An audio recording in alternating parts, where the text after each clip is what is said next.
BJP. അധ്യക്ഷനായി ചുമതലയേറ്റ രാജീവ് ചന്ദ്രശേഖരന്റെ ആദ്യ പ്രഖ്യാപനം വന്നിരിക്കുകയാണ്. ഇതുവരെ ബി.ജെ.പിയിൽ ആരും കള്ളന്മാരായിട്ട് ഇല്ല. ഇനി ഉണ്ടാകാതിരിക്കാൻ ഞാൻ ശ്രദ്ധിച്ചോളാം. ഇതാണ് ആ പ്രഖ്യാപനം. അതായത് അണികൾ വിചാരിച്ച ആളല്ല രാജീവ് ചന്ദ്രശേഖർ. അതായത് ബി.ജെ.പി. തിരുവനന്തപുരം ജില്ലാ അധ്യക്ഷൻ വി രാജേഷിനെതിരെ ബി.ജെ.പിയുടെ സംസ്ഥാന കമ്മിറ്റി ഓഫീസിന് മുന്നിലും വീട്ടിന് മുന്നിലുമൊക്കെ പോസ്റ്റർ പ്രതിഷേധം ആളിക്കത്തിച്ചാൽ രാജീവ് ചന്ദ്രശേഖർ അതിൽ വീണുപോകുമെന്നും രാജേഷിനെതിരെ തിരിയുമെന്നാണ് ഒരു വിഭാഗം കരുതിയത്. എന്നാൽ രാജീവ് ചന്ദ്രശേഖരൻ അതിശക്തമായിട്ടാണ് ഇതിനെതിരെ പ്രതികരിച്ചത്. പോസ്റ്ററുകൾ എത്രയും പെട്ടെന്ന് നീക്കം ചെയ്യണമെന്നും ഇവ ഒട്ടിച്ചവരെ കണ്ടെത്തി കർശനമായ നടപടിയെടുക്കണമെന്നും അദ്ദേഹം നിർദ്ദേശം നൽകി കഴിഞ്ഞു പാർട്ടിക്ക്. ബി.ജെ.പി. പ്രതികരണ വേദി എന്നൊരു പേരിലായിരുന്നു ആ പോസ്റ്ററുകളെല്ലാം പതിച്ചിരുന്നത്.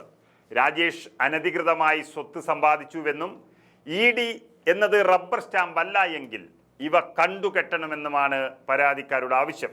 രാജേഷിനെ പാർട്ടിയിൽ നിന്ന് പുറത്താക്കണമെന്നും അവർ അതിൽ പറയുന്നുണ്ട്.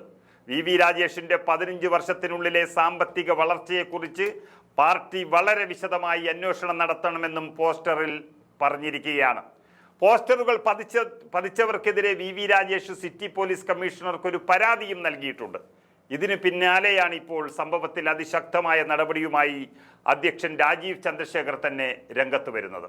ലോക്സഭാ തെരഞ്ഞെടുപ്പിലെ രാജീവ് ചന്ദ്രശേഖരന്റെ തെരഞ്ഞെടുപ്പ് പരാജയത്തിന്റെ പൂർണ്ണ ഉത്തരവാദിയായ വി രാജേഷിനെ പാർട്ടിയിൽ നിന്ന് പുറത്താക്കണമെന്നും ആ തെരഞ്ഞെടുപ്പിൽ സാമ്പത്തിക തട്ടിപ്പ് നടത്തിയ രാജേഷിനെതിരെ പാർട്ടി നടപടിയെടുക്കണമെന്നും ആവശ്യപ്പെടുന്നവരുടെ ആവശ്യം എന്താണെന്ന് എല്ലാവർക്കും അറിയാം. വീണ്ടും ബി.ജെ.പിയിൽ വലിയ തരത്തിൽ ചേരിപ്പോരും ഗ്രൂപ്പിസവും ഉണ്ടാക്കുക എന്നത് മാത്രമാണ്.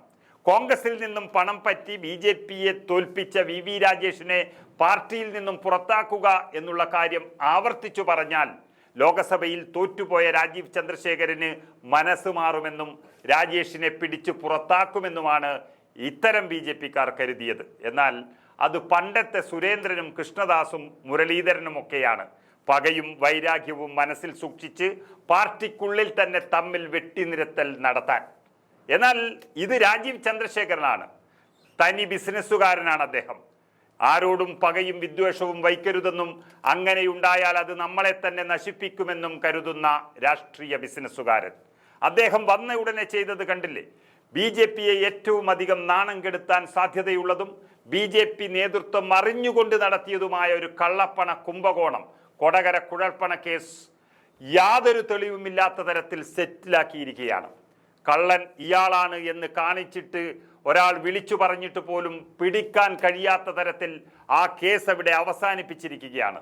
അത് തന്നെയാണ് രാജേഷിന്റെ കാര്യത്തിലും സംഭവിച്ചിരിക്കുന്നത്.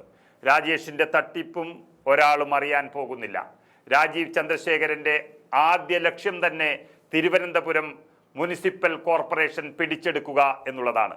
സഭയിലെ പ്രതിപക്ഷ നേതാവായ ഈ വി രാജേഷിനെ പ്രതിയാക്കിയാൽ അവിടെ ബി.ജെ.പി. തീരും. അതുകൊണ്ട് രാജേഷിനെ കൂടെ കൂട്ടിക്കൊണ്ടുള്ളൊരു പ്രചരണമാണ് രാജീവ് ചന്ദ്രശേഖർ നയിക്കാൻ പോകുന്നത്. ആ മുനിസിപ്പൽ കോർപ്പറേഷൻ പിടിച്ചുവിട്ടു വേണം നിയമസഭയിലേക്ക് ചില സീറ്റുകൾ ലക്ഷ്യം വെച്ച് രാജീവ് ചന്ദ്രശേഖരന് നീങ്ങാൻ. അത് അദ്ദേഹം തീരുമാനിച്ചു കഴിഞ്ഞു. അതുകൊണ്ട് ഇതുവരെ ബി.ജെ.പിയിൽ ആരും കള്ളന്മാരുമില്ല, കള്ളത്തരം നടത്തിയിട്ടുമില്ല. ഇനി അങ്ങോട്ട് ശ്രദ്ധിച്ചുകൊള്ളാം എന്നുള്ളതാണ് അദ്ദേഹത്തിൻ്റെ തീരുമാനം.